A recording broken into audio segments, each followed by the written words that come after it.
Good afternoon, ladies and gentlemen. This is the lecture summary for May 5th, Prison as an Extension of the Community. Keep in mind, obviously, we're nearing the end of the semester. I want you guys to the best of your ability, focus on your papers. Papers are due in a week on May 12th. If you have any other questions, remember, I'm really going to go easy on you on the stats part. I just want you guys just to Google some stats and to see if the crime that you chose is common or uncommon. By May 12th, I want your final papers. By May 12th, I want all your quizzes in. The week after that, we'll be doing the exam. So for this lecture, keep in mind that basically all I want you to focus on is the idea of like the cyclical nature or the relationship between certain neighborhoods, not all neighborhoods, but certain neighborhoods in New York City and the New York State prison system. Keep in mind that 90% of all prisoners in New York State come from 15 neighborhoods. 15 in New York City. And that's a lot. And so that kind of shows that there's a relationship between those 15 neighborhoods and the New York State prison system, almost as if they're tied to each other. There's a pipeline that goes from one to the other. So I started off that lecture by looking at this study, which focuses on $1 million blocks. And what I wanted you guys to get out of this was the idea that like there's certain city blocks. And when I say city block, I literally mean from one traffic light to the next traffic light. A city block, a residential block that this particular agency called $1 Million Blocks, because the New York State Department of Corrections spends upwards of $1 million, or in some cases $5 million, $10 million on that residential block in order to incarcerate people from that block. Literally $10 million goes to that block to incarcerate people. Now, that block never sees that money, okay? That block never gets to use that money. But I wanted to emphasize that there are certain city blocks in New York City where millions of dollars are used to incarcerate people that are residents of those blocks. I'm not saying people are getting rounded up and sent to jail. These are people that have obviously been found guilty of crimes, but this happens in certain neighborhoods. So I wanted you guys to think about, and this is good because I can make this relevant to the final paper. Imagine, because I'd like kind of started off with this map of New York City, and I started to boil down to Brownsville. Brownsville in particular has a few of those $1 million blocks. And so what I wanted you to think about was the idea of like, what if you have one block where $5 million is being sent to incarcerate people, imagine if we could use that $5 million for crime prevention. So I want you to think about that during this lecture and also think about your final papers. This will be helpful for your final papers.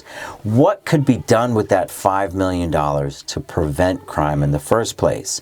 Why is it that crime is so high in that particular neighborhood? So what I wanted you to do was to think about, just think, and then maybe incorporate this into your papers. What could be done with that $5 million?